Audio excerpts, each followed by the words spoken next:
Hey everyone, it's Alex Martinez And Stan Gendlin. with Real Estate Skills, and today we're covering, do you need an LLC to flip houses? And so I'll start with that by law, you do not need an LLC to flip houses, but we highly recommend it. And so first off, let's talk about what is an LLC so everyone knows. Yeah, an LLC is a limited liability company. This is a type of business that you can start. One of several options, but this is the most common one. And what a lot of people do will start an LLC and put all their houses in LLCs when they buy them and fix and flip to basically limit the liability, which is what LLC stands for, Limited Liability Company. It will limit your liability in case anything goes wrong in or with your project, so it doesn't affect your personal assets or your personal money. Yeah, every property I've ever flipped has been in an LLC for that particular reason. You want to limit your liability. We live in the USA, and it's one of the most litigious countries in the world. Mm-hmm. Anyone can sue anyone. And so the LLC, if someone tries to sue you or something goes wrong, it makes it difficult to pierce this corporate veil for them to actually sue you personally and go after your personal assets, because no one wants that. You want to be protected.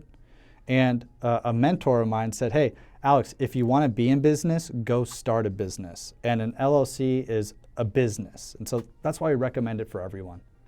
Yeah, the general rule of thumb, if you have your properties in an LLC and you do all the right things, you should be protected personally.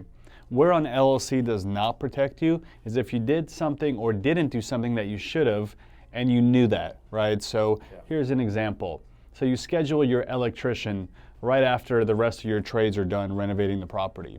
And the property hasn't been cleaned up, there's nails everywhere, you know it's super dangerous, and you didn't tell them, right? Mm-hmm. Or in a better example, because an electrician is more of a professional person, you allow someone that's maybe interested in buying the home to go look at it when it's in a state of really severe construction, there's hazards everywhere, and they step on a nail, severely cut themselves because something was left out. In that case, you should have known it's probably not safe for someone that's not a professional contractor and you have no indemnification agreement signed with them to go in that property, right? Then even if you have it in an LLC, it will not protect you. So an LLC is a good vehicle to protect yourself from the things that can go wrong that are really not your fault, right? So if a contractor's employee hurts themselves, right? Sure, they're going to try to sue you, but they can't get your personal assets. It's not your fault.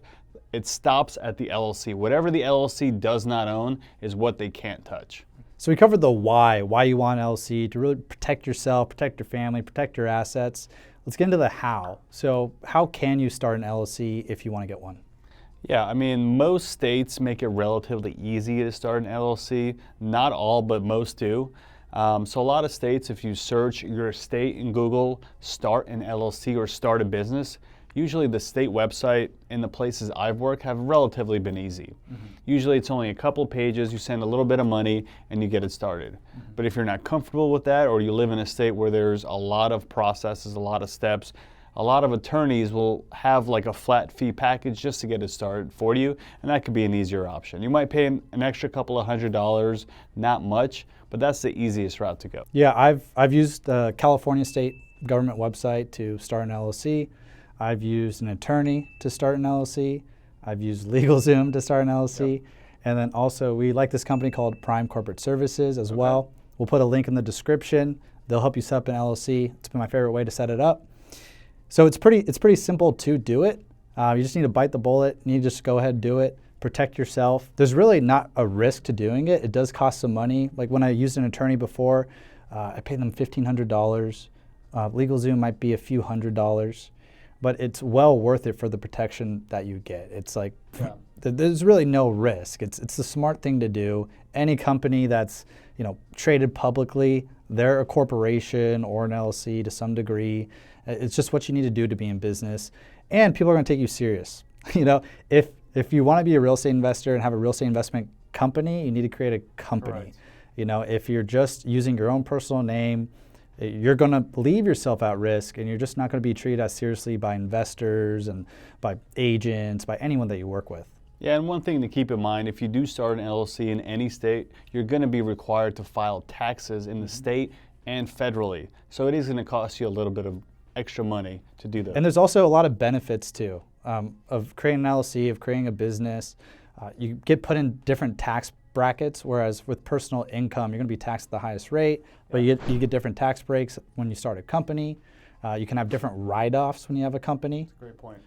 You can get business credit as well. You know, we leverage business credit all the time for renovations, for house flips, for anything that we need to use. You can use those business credit cards, get points. There's a lot of fun things you can do with it. And if you want to build a business, have employees, you run payroll through your business. There's all these benefits to doing it if you want to actually be in this business and build a scalable business for years to come. Yeah, and there's a lot of banks now that are, like you said, providing business credit. Like I know I have several Chase credit cards, and those credit cards don't show up on my personal credit, so it's not affecting my scores. Yeah, so it's just another way of getting access to money, but also limiting your liability when it comes to all the things that can go wrong when fixing and flipping a house. Perfect. So I think we covered pretty well the what, the why, the how. Yep. You know, why you need an LLC, why you should get one, why it's recommended, why you want to protect yourself. And just want to answer this question for the community because it's one we get pretty much every day, every single week. So awesome. If you guys enjoyed this video, please like it, comment, subscribe. Please check out realestateskills.com. We'll have more awesome content for you all about wholesaling, flipping houses, and buying rental properties. See you soon.